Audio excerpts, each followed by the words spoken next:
నడపడం లేదా drunk and డ్రైవ్లో బండ్లు నడిపే వాళ్ళని నియంత్రించాల్సిన బాధ్యత పోలీసుల మీద ఉన్నది. వాళ్ళ మీద కఠినంగా కూడా వ్యవహరించాలి. స్పీడింగ్తోని మీరు చలానాలు వేస్తున్నారు, కానీ సంవత్సరం అయిన తర్వాత డిస్కౌంట్స్ ప్రకటిస్తున్నారు. దానివల్ల ఎలాగూ తగ్గిస్తారు కదా, మళ్ళీ చూద్దాంలే అన్న వ్యవస్థ ఈరోజు ఒక సమస్యగా మారింది.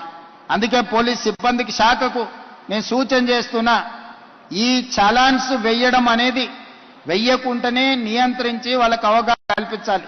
తప్పని పరిస్థితిలో ఎవరి మీదైనా చలానా వేస్తే ఒక్క పైసా తగ్గించకండి.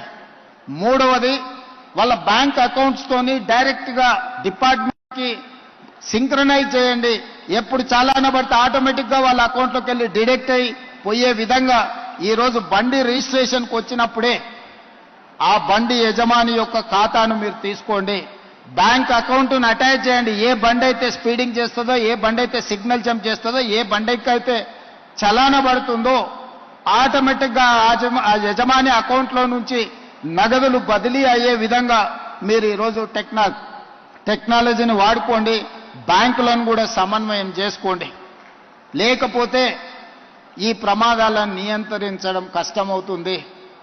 ఇలాంటి ప్రమాదాలకు పాల్పడే వాళ్ళ పట్ల కఠినంగా వ్యవహరించాలి.